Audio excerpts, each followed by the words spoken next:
Assalamualaikum warahmatullahi wabarakatuh. Allahumma sholli ala Sayyidina Muhammad wa ala ali Sayyidina Muhammad.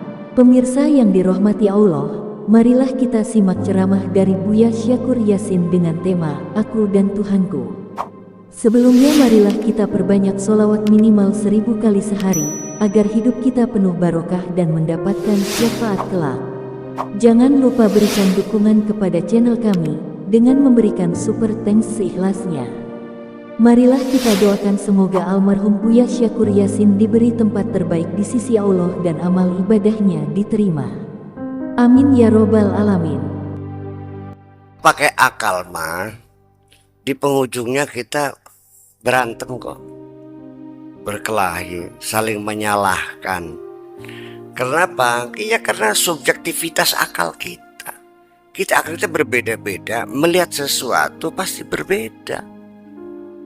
Melihat perempuan aja, yang satu perempuan aja namanya Maimunah itu nggak sama aja. Jadi Taryono ayu pisan, jadi wawannya sedang, jadi kita blesak. Ya kenapa? Karena kita ngukurnya dengan logika kita. Ya kenapa gitu? Karena subjektif. Ada pengalaman kita yang berbeda. Wawan bilang sedang ya karena dia biasa Jakarta Surabaya. Ya, saya ngatakan jelek nyong, saya lama di Timur Tengah, lama di Eropa. Bilang Taryono ayu pisan nyong karo suku Asmat meneng tanana. Itu aja udah kelihatan kok.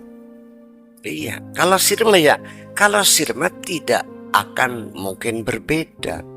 Karena satu, ana miwarai, aku berada di belakangnya. Kalau pakai logika, orang tuh nggak sembahyang, dia susah, Anda mau nolong nggak? Tapi ya itu berarti Anda bisa pakai logika kan? Ya menurut teman modern terbeli sembahyang.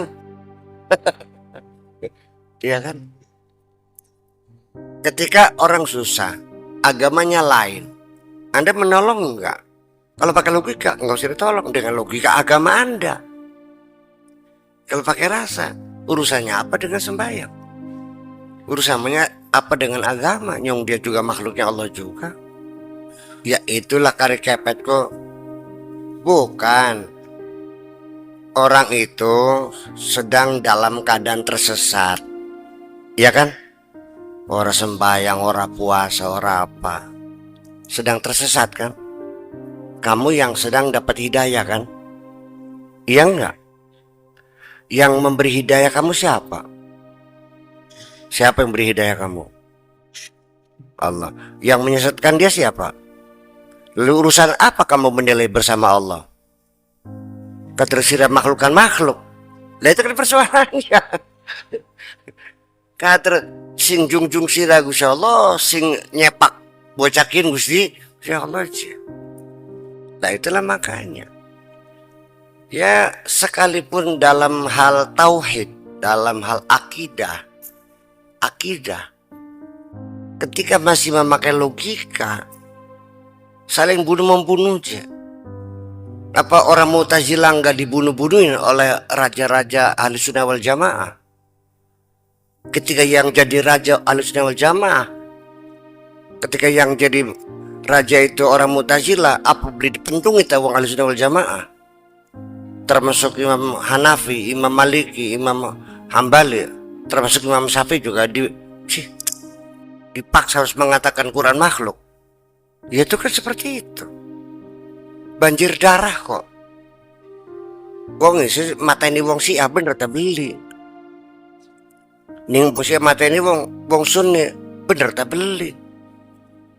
Dikongkon siapa mata ini sama wong Islam? Lamun Kanjeng Nabi nongol manik nangis dalam sirah makanan ki. Nang beli makanan Islamku. Makanya orang kalau sudah pakai rasa, beli yang tukaran, ngerti bikin ki.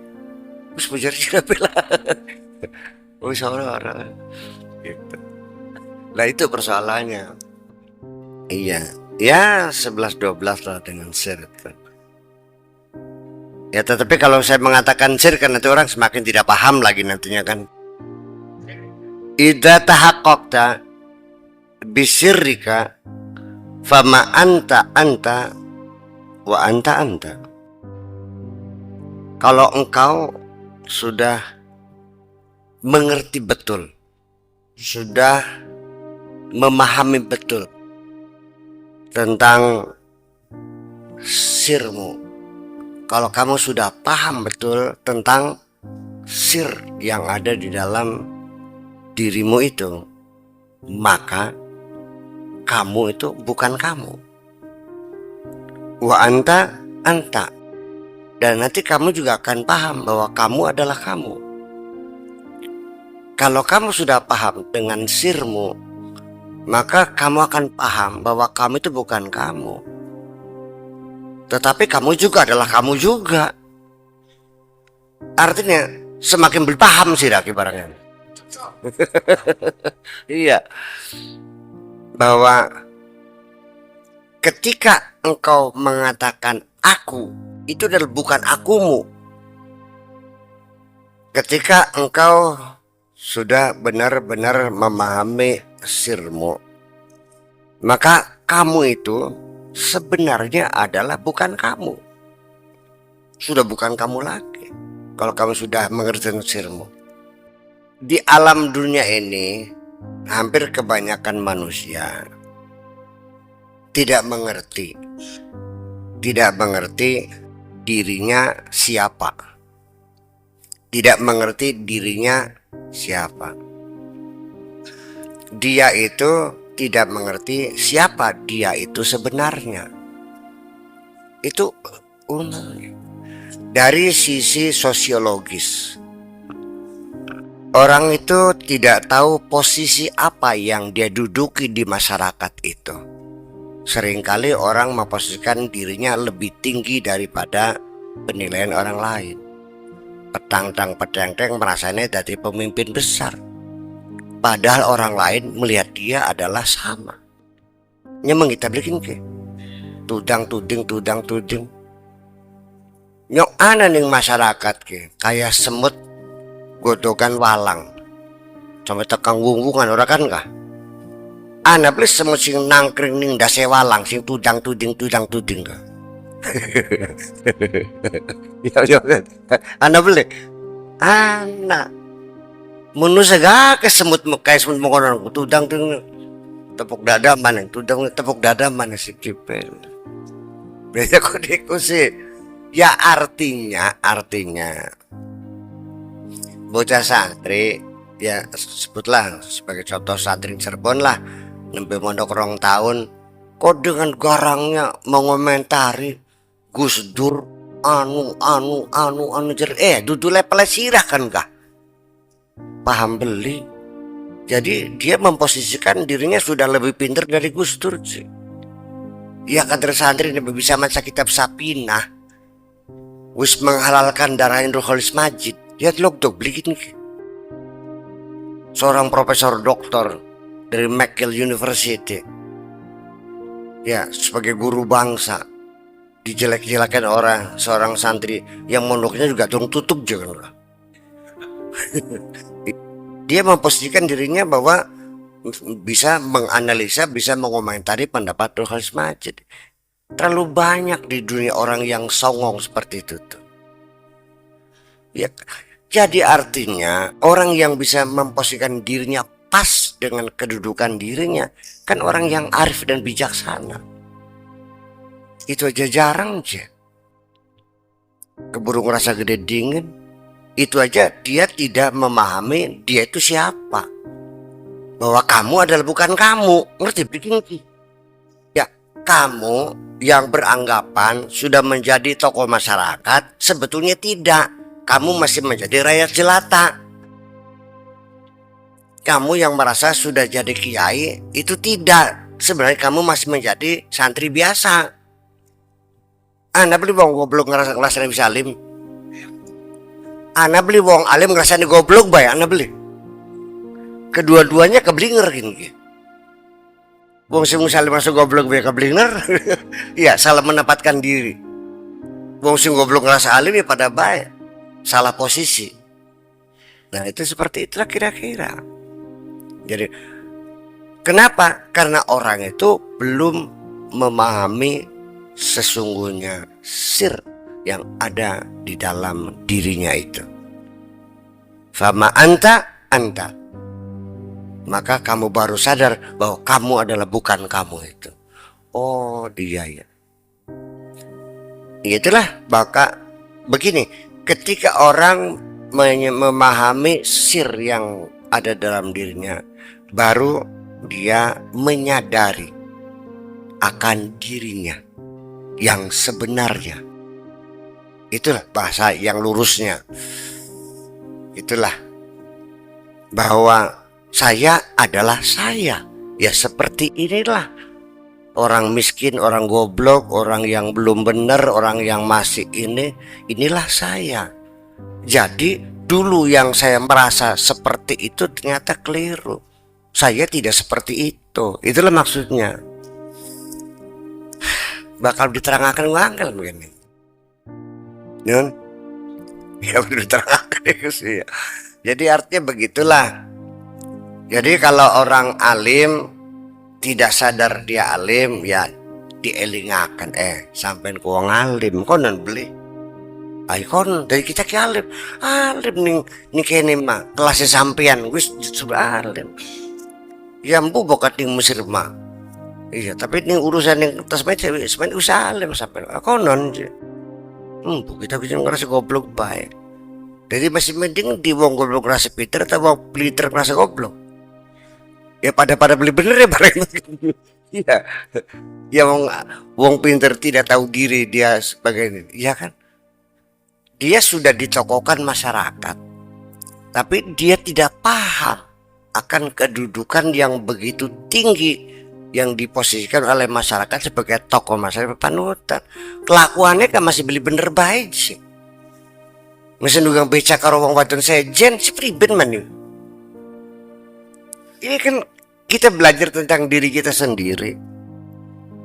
Saya juga sering kali dikomentari, ya mungkin karena mereka memposisikan saya sebagai apalah terserah, sebagai tokoh, sebagai orang alim terserah. Nah ketika saya duduk di warung Mang Nur sambil ngopi dengan bengkel sama tukang-tukang teknisi segala macam, ya ada juga yang main rasa bisa kok ya beribayan masih kiangan baik karo gaul karo wong cengkeromet. Ya ada juga sih ya, tetapi saya tetap tidak akan merubah. Saya adalah saya yang seperti ini, bahwa saya tidak pernah membedakan siapapun. Tidak ada yang mulia, tidak ada yang hina. Semuanya saya muliakan dan semuanya saya hormati. Ya, saya tidak melihat agama kamu apa kok. Bang begini ke. Kalau kamu baik, saya katakan baik. Kalau kamu jahat, saya katakan jahat. Sama sekali tidak dipengaruhi dengan klaim Anda menyatakan agamanya apapun. Sekalipun mengatakan Muslim, kelakuannya jahat, saya tetap mengatakan Anda jahat. Lalu tidak tidak berdampak pada agamamu jahat, tidak. Yang jahat kamu, agamamu ya tidak, kamu yang jahat. Itu aja kok persoalannya. Ya inilah makanya saya sering tidak ketemu dengan banyak teman-teman karena saya tidak mau menghina-hina agama apapun. Apa saya tidak boleh bebas untuk menghormati siapapun? Saya harus menjelek-jelekan agama yang lain? Apakah Islam itu mengharuskan menjelek-jelekan agama lain atau tidak? Yang saya hormati bukan kiai saja, seorang pastor juga datang saya hormati. Yang dia tokoh masyarakat sih. Dia panutan pada kelompoknya. Lebih dari ketajaman, lebih segalanya. Kalau sirma sama. Cuman yang beda adalah ketebalan tabirnya saja. Dan pengenalannya, itu aja. Sampai dengan tingkat ilmu orang yang ini ilmunya tinggi, ini ilmunya sedikit, tingkat pemahaman tentang sirnya bisa saja yang ilmunya sedikit, pemahaman tentang sirnya lebih hebat. Kadang-kadang begini ya, Allah juga nanti kalau Allah akan memberikan hidayah kepada kita, nanti Allah juga akan memberikan banyak pelajaran-pelajaran. melalui peristiwa-peristiwa yang Anda hadapi. Dan ini pelajaran yang pasti efektif ketika diberikan langsung dengan peristiwa yang harus Anda alami sendiri dengan cucuran air mata, dengan rintihan yang Anda hadapi. Iya, iya, iya. Oke, saya mau cerita aja deh. Tapi ini jangan dijadikan cerita saja. Saya juga dikasih pelajaran oleh Allah sangat penting sekali melalui peristiwa yang harus saya hadapi. Seperti apa saya oleh Allah itu pernah dienolkan. Nol besar. Beli gablek apa-apa, beli duwe apa-apa, dudu apa-apa. Semua apa yang saya miliki habis. Sampai anak istri pun diambil semuanya. Ketika itulah saya ditantang, masihkah engkau mencintaiku? Saya katakan, aku tetap mencintaimu. Masih adakah harapan engkau kepada orang lain yang bisa membantumu? Tidak ada, kecuali hanya bantuanmu. Apa Anda perlu dikasih pelajaran dengan peristiwa? Semua para nabi, para rasul itu pelajarannya peristiwa yang langsung dihadapinya. Nabi Ibrahim harus berpisah dengan bapaknya. Sampai Nabi Ibrahim sudah diikat, udah di atas tumpukan kayu dan api sudah menyala. Pada detik-detik terakhir, malaikat datang membantu. Alaka minni hajatun, perlu engkau saya bantu? Qal amma minka fala wa amma minallah fabala. Bantuanmu tidak kuperlukan, silakan pergi. Kalau Allah yang bantu, itulah yang saya harapkan. Karena dia begitulah, maka Allah pun menghentikan hukum alam yang berlaku pada api. Ya narukuni barda wa salaman ala Ibrahim. Nabi Muhammad dari lahir sampai mati di mana enaknya. Dengan bahasa yang lebih jelasnya lagi, supaya kamu tidak ragu-ragu, dibayar dengan penderitaan-penderitaan. Itulah harganya untuk memahami sirmu itu. Maka sira uripe masih enak membuka. Masih makan sate telung kodi. Iya kan, mobil masih gua AC, Rolls Royce, ya gimana Pak? Iya kan. Ya, ini perlu dicatat, dicatat bahwa Allah mendidik kita melalui peristiwa yang harus kita jalani dengan derayan air mata. Semua orang sudah memalingkan muka semuanya. Makanya kan begini, ada seorang anak raja. Kita dongeng dulu. Ada seorang anak raja belajar pengen bener. Ningsah Imam Abdul Hasan Asyadzuli 20 tahun mesantreneku. Langka dradat, langka dredet. Pak Kiai, kita ke simbol ini angger makanin pagin ki. Langka dradat, langka dredet ki. Jarak Kiai ini tampan 200 tahun maning mangsa anak dradata, mangsa anak dredetan ki. Jadi priben balik peta, ya balik ya los. Los balik ya los. Akhirnya enggak, saya pengen belajar terus. Kalau kamu pengen terus belajar, silakan. Tapi pengen berhasil, boleh. Tapi banyak persyaratan-persyaratan yang harus kamu baiat dulu, sumpah dulu. Siap melaksanakan segala perintahku. Siap, benar. Apapun, benar apapun. Ya udah. Buka topong putra mahkotamu itu. Yang belajar bener jangan topong putar mahkota, anaknya raja, ya beli tadi gini. Bajunya dibuang, suruh pakai baju yang jelek yang copang camping, terus suruh beli kacang.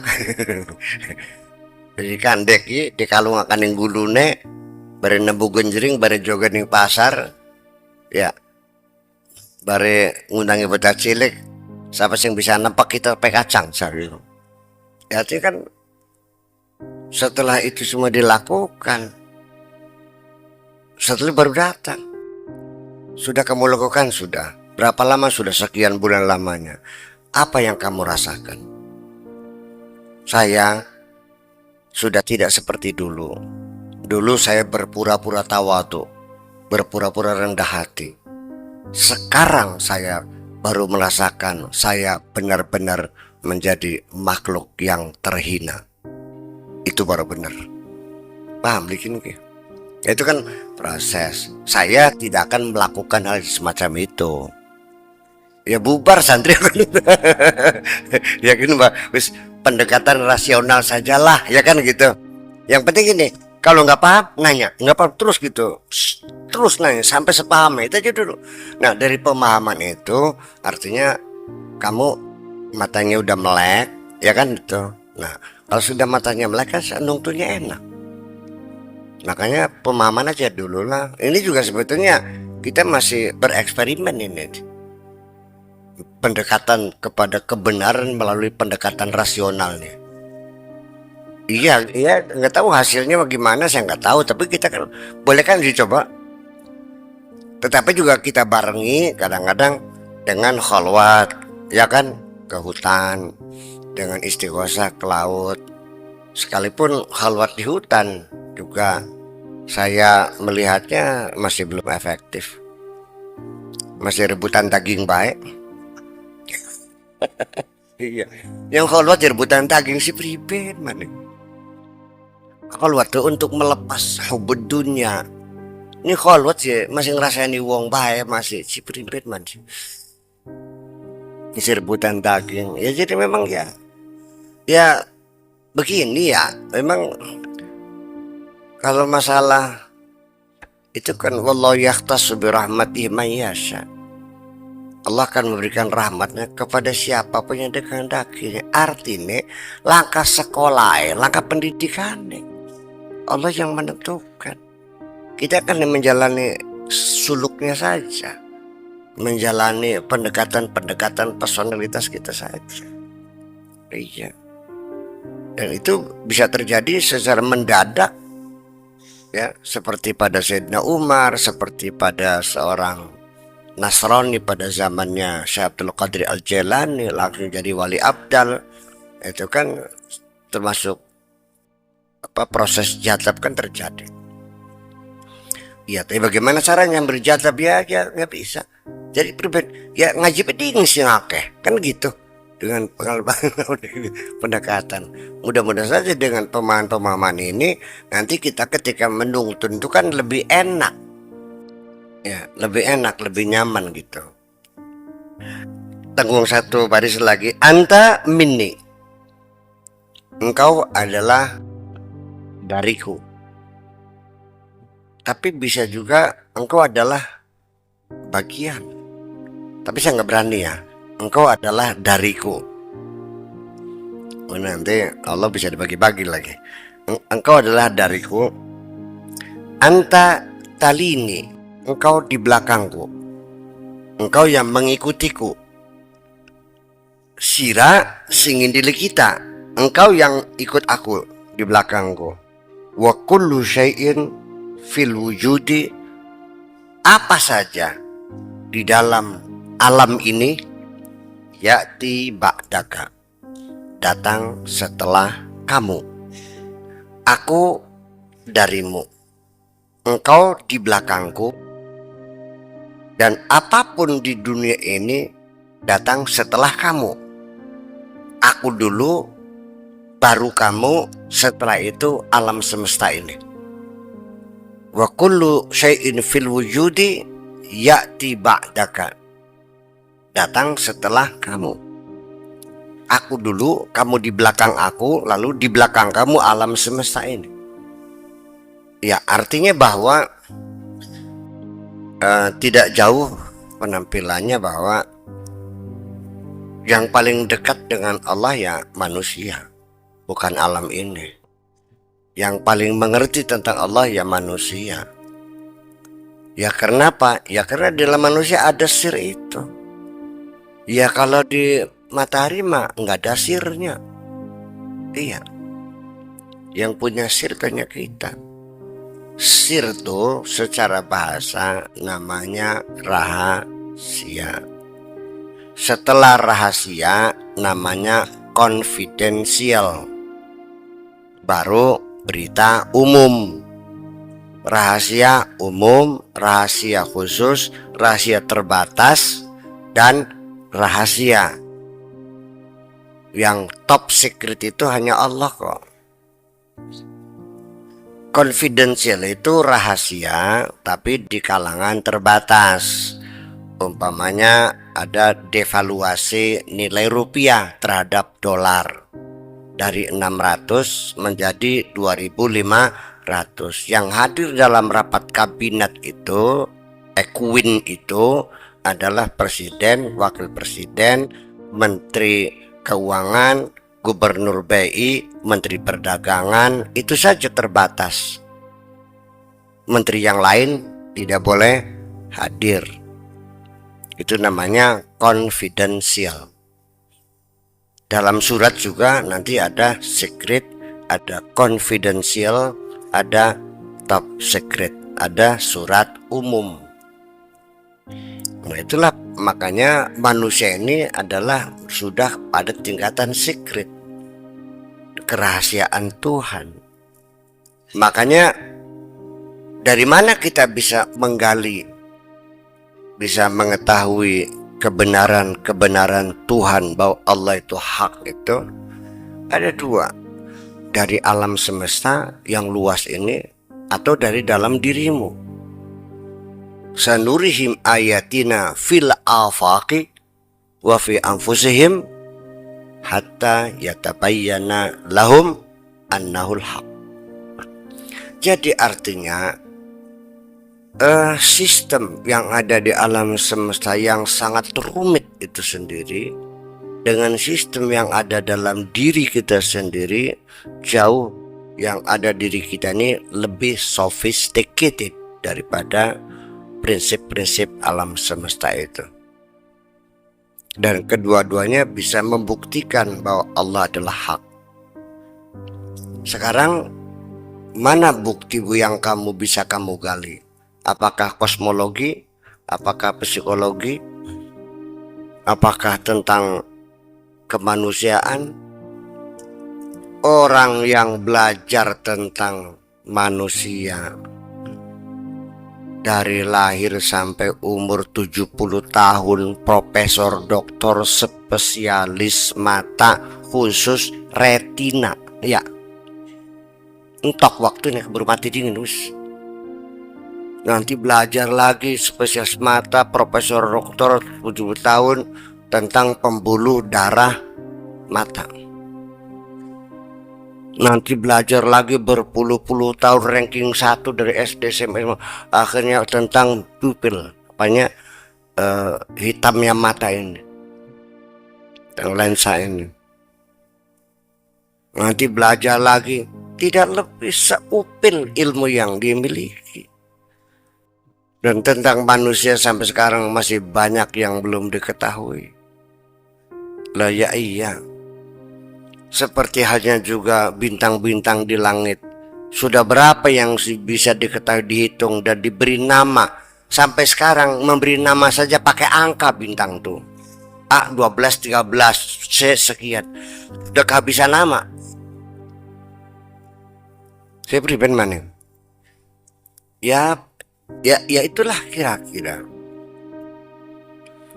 Bahwa ternyata apa yang kita miliki, bukti-bukti ilmiah, bukti-bukti rasional bahwa Allah hak. Mana bukti Anda? dari segi anatomi, neurologi, dari segi psikologi. Ujung-ujungnya ternyata kita belum punya bukti kok, dan tidak pernah membuktikan. Buktinya belajar sih dan aja menang baik.